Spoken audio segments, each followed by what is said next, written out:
everyone na environment-friendly na tayo dapat. Opo, pero sabi mo po, complete backup copies. Back up! Right? I said back up, so ibig sabihin nun, hindi ka magpiprint. Di ba? Eh kasi, Sumasagot ka pa? Ano ka mo, ha? Ito mga papel na to? Ito mga print mo? Yan, paingin mo, ha? Paingin mo yan lahat. Ay, mo, nagpamarunong kaya, no? Di ba, pahiya mo na naman ako? Di ba dyan ka magalit, ha? Sagot! Wala, wala. Kainin mo yan, ha? Kainin mo yan. Sige pa, para mabusog ka. Ay, Sorry. Oh my God! Sorry. Replacer! oh my God. Sorry, ma'am. Sakit.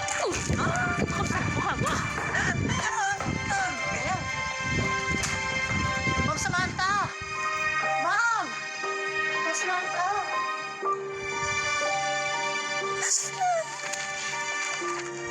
Wait ka lang. Buka na kita.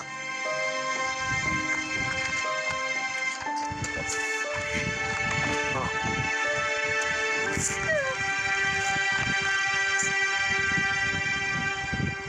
Pinagalingan ito ngayon. Kaya tapos ng trabaho. Ubusin nyo na yan para makabalik ulit kayo sa trabaho. Ay, parang kailangan shit. Tuma namin. Oh, sige. Sarah, Kuya, saan lolo mo? ngayon po kasi si Lolo po nagkakasakit. Kaya kailangan ko na po siyang alagaan.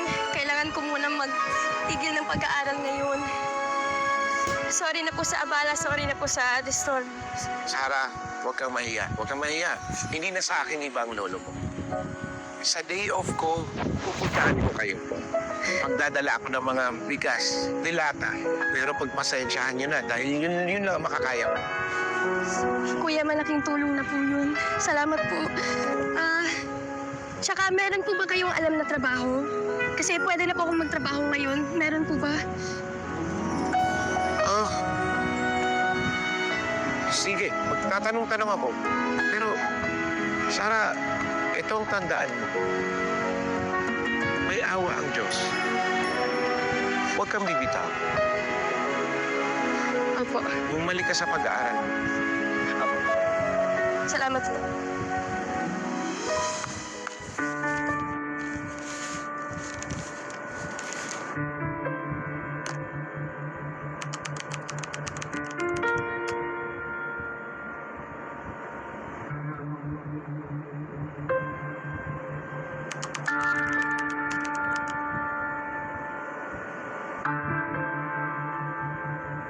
Diba?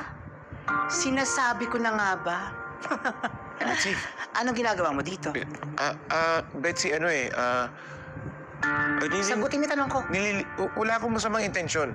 Nililinis ko lang tong opisina ni Ma'am Samantha. Tsaka, inayos ko lang yung computer niya. So sa palagay mo naniniwala ako. Hindi ako naniniwala. At makakarating to kay Ma'am Sam. Isusumbong kita, humanda ka! Betsy, parang awa mo na. Huwag mo naman ako isumbong. Sige na, huwag mo ako isumbong. Gagawin ko lahat ng kung ano iuutos mo sa akin. Huwag mo na ako isumbong sa kanya. So gagawin mo lahat. Sigurado ka? Oo. Okay. Oh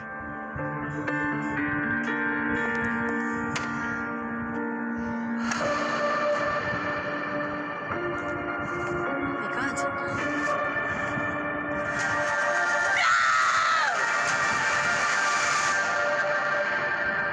Kayong dalawa yung huli kong nakita sa kwarto ko. Tama. At kayong dalawa lang pwede magnakaw.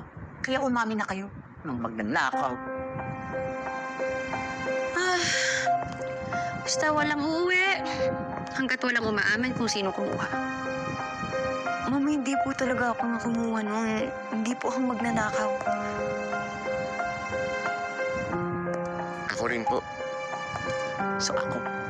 So one of you is lying. I just don't know who. O baka naman nagkampihan kayong dalawa? May chance. Dahil alam nyo na mahal yung necklace ko, di ba? Hindi po talaga, ma'am. Hindi. Ba't ko iiyak? Acting na acting ka naman. Hindi ko po kayang gawin yun, ma'am. Hindi po ako ganung tao. Wala pa akong sinasabi. Girl, alam ko namang inggit na inggit ka sa akin. Kahit hindi mo aminin, you wanna be me. Pinalaki po akong marangal ng nanay ko, ma'am. Hindi ko po kayang gawin yung magnakaw. Ha? Eh, ikaw lang ang may access dito sa office ko. Inggit na inggit ka sa akin. Look at you, girl. So cheap, desperate, low class. Aminin mo na, ikaw ang kumuha ng necklace ko. True. Hindi po talaga. Kung hindi ka amin, I will fire you. Ma'am? Okay. Sorry, but I have no choice but to fire you. Ma'am, ako po ang may kasalanan. Huwag niyo pong tanggalin sa trabaho si Grace. Ako po ang nagnakaw. I knew it. Hindi ako nagkamali. Tama. Ma'am, alam niyo ba puro tattoo yan? I'm sure galing ng preso yan. At saka kagabi nakita ko siya naglilinis sa office. Ang akala mo naman naglilinis, pero I'm sure nagnanakaw siya. Sure yan, ma'am. Magnanakaw yan. Okay, you're fired. Bye. Hilig din ba kayo manood ng movies katulad ko? Before, sa Disney Plus and Netflix ako nanonood. But right now, I use Philo. Bye.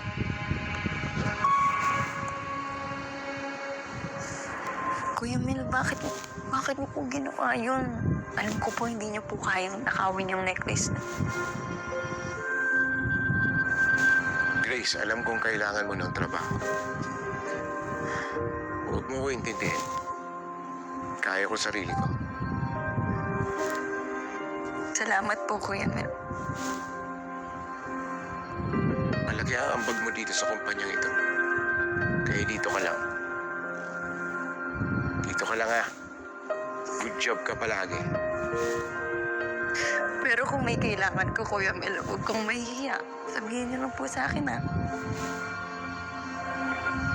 Grace, kapag dumating na ang pinaka-boss, yung CEO, i-report niyong lahat ang nangyayari dito. Masama man o mabuti.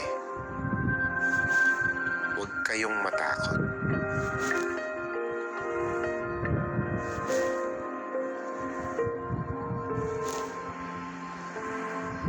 Good morning, ma'am. Darating daw po yung bago nating CEO.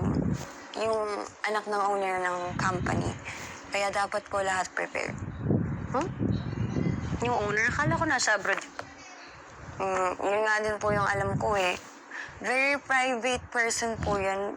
Kaya po lahat ng department heads tsaka executives kabado. Really? Oh, this is it. Po? It's coming tomorrow. I'll make sure mapapansin niya ako. I need this promotion and I deserve it. Pakihanda pala yung list ng mga accomplishment ng department natin. I need that. Galingan mo, ha? Yes, ma'am. And call Betsy. I need to prepare na. Wala po. Absent po si Bets. Ha? Okay, out. I need inspiration.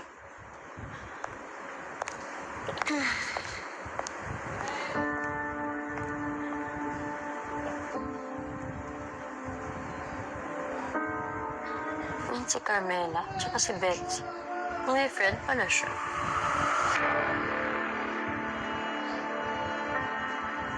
Oh my God.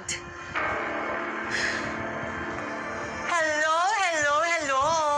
Good morning, beautiful people like me. Hi, good morning. Kamusta kayo? I'm sure hindi kayo okay. Lalo ka na, I don't like you. Ma'am Sam, I'm sorry. Absent ako yesterday. I was, family emergency. Anong ginawa ko? Anong ginawa mo? Di ba nagnakaw ka? My God, huwag mong sabihin hindi mo alam, ha? Kaya ka dikit sa akin kasi interesado ka sa mga gamit ko, di ba? Sorry, ma'am. Hindi ko na ulit, ma'am. Ibabalik ko na... Ma'am, sorry po. Hindi ko na gagawin ulit, ma'am. Sorry. Huwag niyo po kayo pakulong, ma'am. Huwag niyo po makulong. Hindi ako maawa sa'yo. Ibabalik ko po yung kwintas, ma'am. Babalik ko na lang po. Ma'am, sige na, ma'am. Ma'am, Touch me! ayoko po makulong, ma'am. Bibitawan mo ako o kakanod ka rin kita palabas? Sorry, ma'am.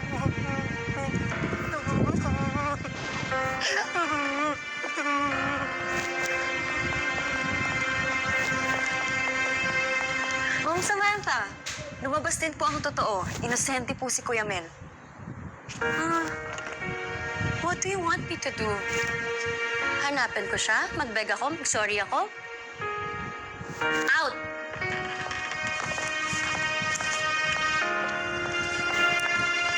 God.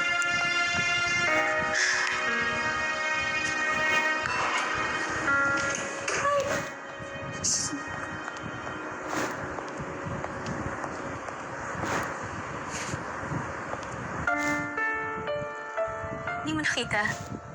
May service elevator doon kayo.